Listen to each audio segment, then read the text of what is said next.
बिहार में जबरदस्त जीत के बाद भारतीय जनता पार्टी की नज़र अब बंगाल की तरफ है और बंगाल के बाद उसकी नज़र दक्षिण भारत की तरफ लगी हुई है। बीजेपी के नए कार्यकारी अध्यक्ष नितिन नवीन ने भी बिहार दौरे में बंगाल को लेकर बड़ी हुंकार भरी है और कहा है कि बिहार के बाद अब बंगाल और केरल पर बीजेपी अपना भगवा और परचम लहराएगा।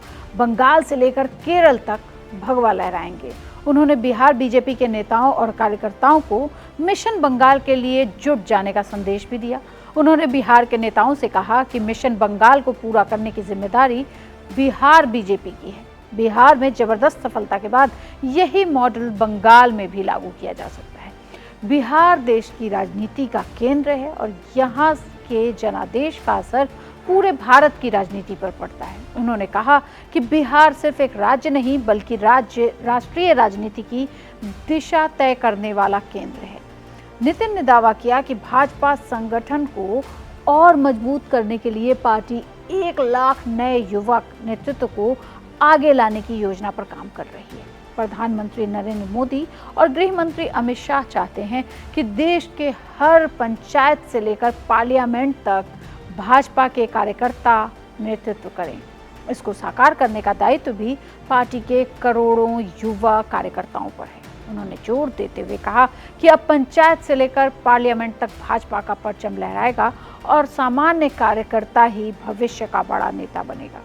पार्ट टाइम पॉलिटिशियन का दौर अब समाप्त हो चुका है। फुल टाइम पॉलिटिशियन बनना पड़ेगा।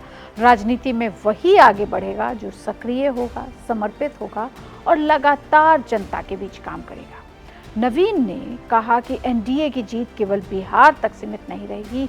अपनी राजनीति सफर को याद करते हुए उन्होंने कहा कि कार्यकर्ताओं ने उन्हें उंगली पकड़कर राजनीति का कहरा सिखाया है और उसे वे लगातार जारी रखेंगे।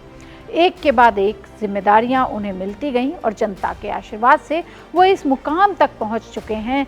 उन्होंने प्रदेश नेतृत्व और कार्यकर्ताओं का आभार भी जताया है। चाहे वह कहीं भी रहें, पटना और बिहार हमेशा उनके दिल में बसा रहेगा। बिहार के विकास और सम्मान के लिए वो हर मंच पर खड़े रहेंगे और उसकी आवाज़ बुलंद करेंगे। बिहार की राजनीति से अचानक केंद्र की राजनीति में छाने वाले नितिन नवीन को अब थोड़ा विश्वास हो गया है कि उन्हें ही पार्टी ने इतना बड़ा तोहफा दिया है।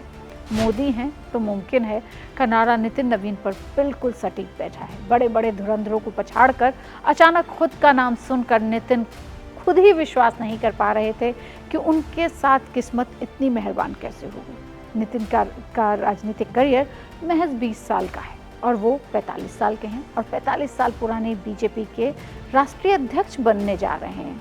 तो अभी कार्यकारी और 1 से 2 महीने के अंदर उन्हें अध्यक्ष बना दिया जाएगा। जिस दिन उनके नाम का ऐलान हुआ कि नितिन नवीन होंगे कार्यकारी अध्यक्ष, तो कई लोगों ने गूगल करना शुरू किया, लेकिन वो लोग ये नहीं भूले थे कि पीएम मोदी की आदत है वो अपने निर्णय से लोगों को हैरान करते हैं। जैसे नितिन को बीजेपी का वर्किंग प्रेसिडेंट बनाया गया है और अगले महीने जेपी नड्डा के उत्तराधिकारी के तौर पर उन्हें औपचारिक रूप से अध्यक्ष बना दिया जाएगा। ऐसा माना जा रहा है। टाइम थोड़ा और भी लग सकता है। वाजपेयी से लेकर आडवाणी तक, मोदी से लेकर शाह तक का दौर जो है, बीजेपी ने लगातार युवा नेताओं को संगठन और सरकार दोनों में आगे बढ़ाया और यही उनकी सबसे बड़ी ताकत भी रही है। अटल बिहारी वाजपेयी जब 44 साल के थे तभी और आडवाणी जब 46 के थे तभी पार्टी अध्यक्ष बन गए थे। फिर राजनाथ सिंह, नितिन गडकरी का नंबर आया। उनकी उम्र भी कुछ आसपास ही थी, लेकिन नितिन ने सभी रिकॉर्ड को तोड़ दिया है। नितिन नवीन जो है वो संगठन से क्या है, मतलब अगर उनका क्या संघ से कोई रिश्ता है तो उनके प्रोफाइल पे ऐसा कुछ नज़र नहीं आया। वो भारतीय जनता पार्टी युवा मोर्चा में कई अहम जिम्मेदारियां संभाल चुके हैं। 2019 में उन्हें सिक्किम चुनाव का प्रभारी जरूर बनाया गया था। उस चुनाव में बीजेपी को एक भी सीट नहीं मिली थी और सिर्फ 1.62% वोट मिले थे। नितिन नवीन की भूमिका पर खुलकर चर्चा तब हुई जब उन्हें राष्ट्रीय वर्किंग कमेटी का अध्यक्ष बनाया गया। 2024 के लोकसभा चुनाव में भी वे छत्तीसगढ़ के प्रभारी थे और बीजेपी ने 11 में से 10 सीटें जीती। खास बात यह है कि उन्हें चुनाव से सिर्फ 3 हफ्ते पहले ही ये जिम्मेदारी सौंपी गई थी। लेकिन भाई अब जिम्मेदारी सौंपी गई और रिकॉर्ड बनाया तो वो नाम तो उन्हीं का है। युवा संगठन नेताओं में के अध्यक्ष बनने में लंबी लाइन थी।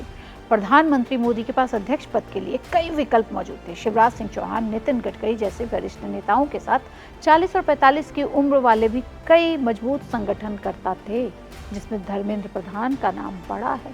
उन्होंने बिहार, हरियाणा, उत्तर प्रदेश, उड़ीसा जैसे चुनाव में शानदार चुनावी प्रदर्शन किया। फिर उन्हें न मुख्यमंत्री बनाया गया, न ही अध्यक्ष। ऐसा ही एक और नाम है भूपेंद्र यादव का। ऐसा माना जा रहा था कि ये भी नाम अध्यक्ष पद की कैटेगरी में आ सकता है।